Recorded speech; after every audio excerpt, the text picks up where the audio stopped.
Hello friends, স্বাগতম সবাইকে। আমি রানা। আজকে এসেছি আমাদের পাশের জেলার জন ড্রিম ভ্যালি পার্ক অ্যান্ড রিসোর্টে। এখানে এই শিক্ষা সফরের আয়োজন করেছে আমাদের সকলের সুপরিচিত এবং সম্মানজনক প্রতিষ্ঠান N ideal teaching centre. N ideal teaching সেন্টারের পরিচালক হলেন মোহাম্মদ আশরাফুল হক, যিনি এই প্রতিষ্ঠান থেকে আজকের এই অবস্থানে নিয়ে এসেছেন। চলুন তাহলে এই প্রতিষ্ঠানের পরিচালক এবং শিক্ষার্থীদের সাথে কিছু মুহূর্ত শেয়ার করে আসি। আমি মূলত আমার নিজস্ব একটা প্রতিষ্ঠান আছে, আমি ওখান থেকে আসছি। আমার কোচিং সেন্টারের নাম হলো এন আইডিয়াল টিচিং সেন্টার। ওখান থেকে আমার প্রত্যেক বছরই অনুষ্ঠান করে থাকি। তো প্রতি বছর নাই, এবছরও আমরা এসেছি শিক্ষা সফরে। আমরা প্রথমে গিয়েছিলাম জন ড্রিম ভ্যালি পার্কে। আপনি কত সাল থেকে পড়ানো শুরু করছেন? এটা আমার হচ্ছে এক একটা সময়তে এক একটা ব্যাচ স্টার্ট করা হয়েছিল। তো এসএসসি ব্যাচ যখন শুরু করেছিলাম 2010 সাল থেকে, আর ইন্টারমিডিয়েট ব্যাচ শুরু করেছিলাম 2013 সাল। আমরা এসেছি চুয়াডাঙ্গা জেলা থেকে জন ড্রিম ভ্যালি পার্কে বেড়াতে। প্রতি বছর নাই, এবছরও আমাদের শিক্ষা সফর ছিল। এই শিক্ষা সফরের উদ্দেশ্যে আমরা এসেছি। সাথে এসেছে আমার বন্ধু মফিজ এবং আমার প্রাণপ্রিয় ছোট ভাইরা চলে এসেছে। তোমার নাম কি? আমার নাম অনিশা। তুমি এখানে কি করতে এসছো? আমি এখানে পিকনিক করতে এসেছি। তুমি কোথা থেকে এসছো এখানে? আমি আমি আমার আব্বুর কসম থেকে এসেছি। আচ্ছা, তোমরা কে কে এসছো এখানে? আমার আব্বার অনেক ছাত্রী আছে, তারা এখনো এখানে আছে। তোমার নাগরদোলায় চড়তে কেমন লাগছে? আমার নাগরদোলায় চড়তে খুব ভালো লাগছে। আমি এখানে পিকনিক করতে এসেছি আমার বাবা মায়ের সাথে, আমার খুব ভালো লাগছে। আচ্ছা, তোমার কেমন লাগছে এখানে পিকনিক এসে? খুব ভালো। শিক্ষা সফরের মধ্যে বিশেষ কোনো মুহূর্ত বা ঘটনা ঘটেছে যেটি আপনি আমাদের সাথে শেয়ার করতে চান? হ্যাঁ, আজকে শিক্ষা সফরের মধ্যে মজার অনেক ঘটনা আছে। বিশেষ করে আমরা একটা গেম খেলছিলাম, সেখানে একজন একে অপরকে বিভিন্নভাবে চ্যালেঞ্জ দিচ্ছিল। তো একসময় আমি আর আমার বন্ধু একটা ছোট্ট প্রতিযোগিতায় পরিণত হয়েছিলাম। ইনশাল্লাহ দিনটা অনেক আনন্দে যাবে এবং স্মৃতিময় হয়ে থাকবে। ধন্যবাদ।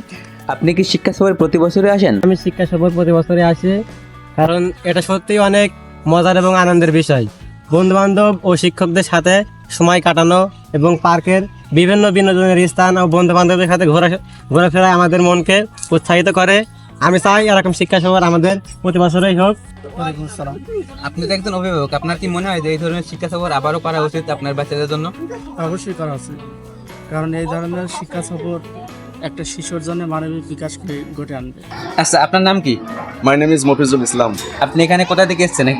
আমার বাড়ি ঠাকুরপুর ফর হিয়ার কামিং। আপনি কি এখানে কোনো শিক্ষা প্রতিষ্ঠান থেকে এসেছেন নাকি নিজে নিজে এসেছেন? এন আইডিয়াল টিচিং সেন্টার থেকে এখানে এসেছি। আপনার এন আইডিয়াল টিচিং সেন্টারের পরিচালক কে? Here for management Ashraful teacher. Sir Ashraful Haque কেমন পড়ায় আপনার Ashaful so good is teacher, so honest man for here coming, so many student and girl boy together also they are coming, so everybody happy, awkward, happy, enjoy, so good place, everybody see also happy. আচ্ছা, ধন্যবাদ আপনাকে। Okay, thank you so much. আমরা আমাদের জীবনের প্রাকৃতিক দৃশ্যগুলোর সাথে অতপ্রতভাবে কীভাবে জড়িত আছি, এগুলো সে প্রাকৃতিকভাবে বুঝতে পারছে, বাস্তবে বুঝতে পারছে। এই জন্যতে প্রত্যেকটা শিশু তার পিতামাতার উচিত যে শিশুদের জন্য এ ধরনের বিনোদন, এ ধরনের শিক্ষা প্রতিষ্ঠানের সাথে শিক্ষা সফরে আসার জন্য আন্তরিকভাবে তাদের সদয় হওয়া উচিত। আপনার তো সন্তানদের আগে অন্য জায়গায় পড়তে হবে এবং এখানে এসে আগের রেজাল্ট থেকে এখানকার রেজাল্ট অনেক ভালো আছে নাকি আগের মতনই আছে?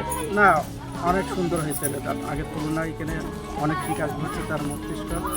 যে এখানকার যে শিক্ষক, তিনি আলহামদুলিল্লাহ ভালো পাঠদানের মাধ্যমেই ছাত্রদের শিক্ষা দিচ্ছে, তা আমার সন্তান দ্বারাই আমি বুঝতে পারছি।